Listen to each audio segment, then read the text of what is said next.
বিজয়ের মাস ডিসেম্বরের আজ 11তম দিন। 1971 সালে 26শে মার্চ মহান মুক্তিযুদ্ধ শুরু হয়ে দীর্ঘ 9 মাস দেশের সর্বত্র চলে রক্তক্ষয়ী সংগ্রাম। নভেম্বরের শেষ দিকে এসে পাকিস্তানি হানাদার বাহিনী বিপর্যস্ত হয়ে পড়ে। 71 ডিসেম্বরে এই সময় চূড়ান্ত বিজয় দ্বারপ্রান্তে মুক্তিযোদ্ধারা একের পর এক হানাদার মুক্ত হয়ে দেশের বিভিন্ন অঞ্চল দখলে আসে মুক্তিবাহিনীর। নিশ্চিত জয়ের পথে এগিয়ে যায় বীর মুক্তিযোদ্ধারা। আরফিন মাসুদের প্রতিবেদন।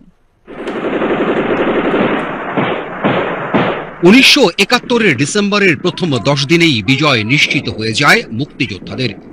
চূড়ান্ত বিজয় দিনের জন্য যখন মুক্তিবাহিনীর কেবল অপেক্ষার পালা, তখন পরাজয় নিশ্চিত জেনেই ভীত সন্ত্রস্ত হানাদার বাহিনী 11 ডিসেম্বর ঢাকায় বিকেল 3টা থেকে কারফিউ জারি করে।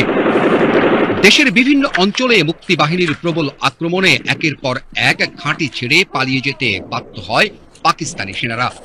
সম্মুখ যুদ্ধে হেরে গিয়ে তারা বড় বড় শহরগুলোতে প্রতিরক্ষার চেষ্টা করলেও মুক্তিযোদ্ধাদের আক্রমণের মুখে সে চেষ্টাও ব্যর্থ হয় হানাদার বাহিনীর। আমি তো একদম তরুণ ক্যাপ্টেন ছিলাম। পাকিস্তানিদের বিরুদ্ধে মাইটি পাকিস্তান আর্মি, শক্তিশালী আর্মি, তার বিরুদ্ধে সর্বপ্রথম শহীদ জিয়ার নেতৃত্বে আমি বিদ্রোহ করলাম।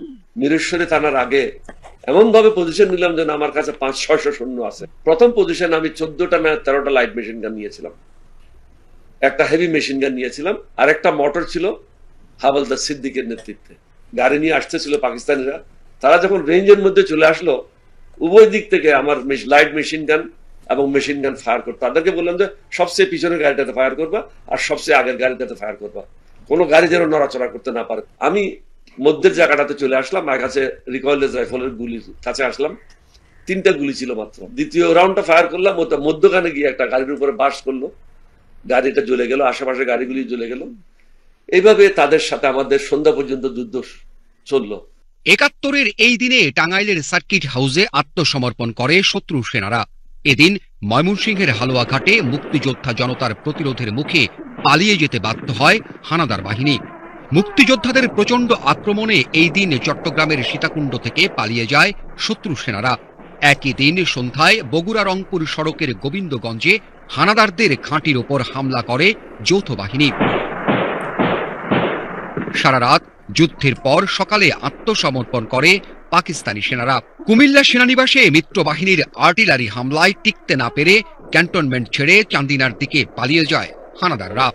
তখন কিন্তু পাকিস্তান সেনাবাহিনীর সদস্যরা 85%-90% একদম ক্লান্ত হয়ে শেষ পর্যন্ত গেছিল পরাজিত হওয়ার জন্য।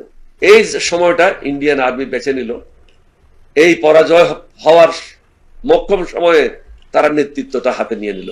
যুদ্ধ আমরা করেছি, দেশ আমরা স্বাধীন করেছি, শেষ পর্যায়ে এসে তারা স্বাধীনতা অর্জনের বার্তা নিয়ে নিল।